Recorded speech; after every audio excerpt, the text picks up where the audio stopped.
உன்னால் முடியுமா சீமான், உங்களால் இது முடியுமா என்று கேட்பவர்களுக்கு ஒன்றுதான் சொல்ல தோன்றுகிறது. உலகில் எவராலும் முடியாதது எங்களால் முடியும், எங்களால் முடியாதது உலகில் எவராலும் முடியும்.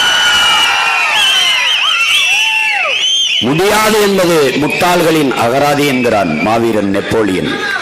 முடியும் என்றால் எல்லால் முடியும், என்னால் முடியும், உன்னால் முடியும், நம்மால் முடியும்.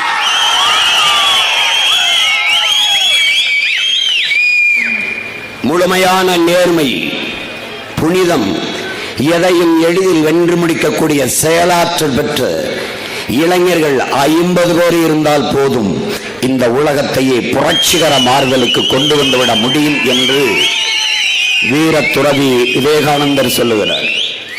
50 பேர் இருந்தால் புரட்சிகர மாறுதலை இந்த உலகில் உருவாக்க முடியும் என்றால் பல லட்சக்கணக்கான தம்பி தங்கைகள் என்னோடு நிற்கிறார்கள். இந்த உலகத்தில் மாபெரும் மாறுதலை உருவாக்க முடியும். அதனால்தான் ஓங்கி முழங்கினோம், புதிய ஒரு தேசம் செய்வோம், மக்கள் புரட்சியால் அதை உறுதி செய்வோம் என்று ஓங்கி முழங்கினோம். ஏன் முடியாது என்ற கேள்வியை ஒவ்வொரு முறையும் என் உடன் பிறந்தவர்கள், என் உயிர் தம்பிதங்கள் எழுப்பி பார்க்க வேண்டும்.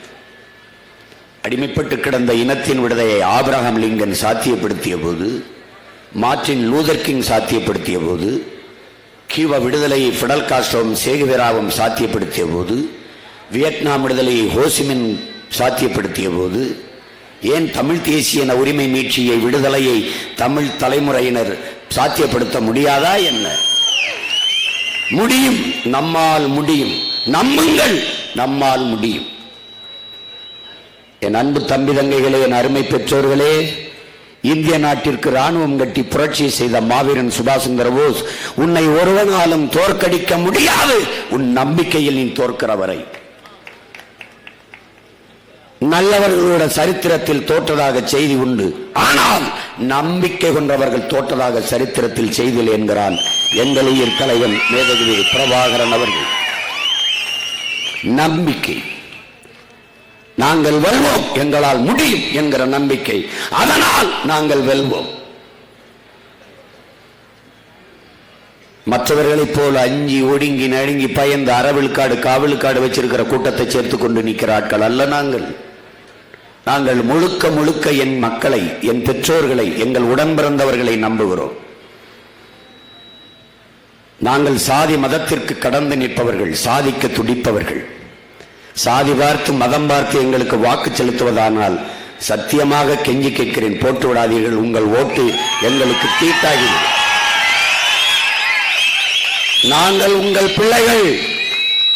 வழியில்லை வழியில்லை என்று புலம்பிக் கொண்டிருந்த என் மக்களிடத்தில் இருந்து 15 ஆண்டுகளுக்கு முன்பு அங்கே கூட்டத்தில் இருந்த பிள்ளைகள் இங்கே வந்து நிற்கிறோம் என்றால், வழியில்லை வழியில்லை என்று புலம்பிக் கொண்டிருந்த என் சொந்தங்களிடத்தில் இருந்து நாங்களே ஒரு வழியாக மாறி வந்தோம்.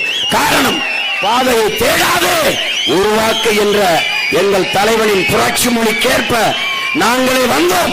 புதிய வழித்தளமாக வந்தோம். மாற்றத்திற்கான மாபெரும் அரசியல் சக்தியாக வந்தோம். எங்களால் முடியும், நம்புங்கள், நம்மால் முடியும்.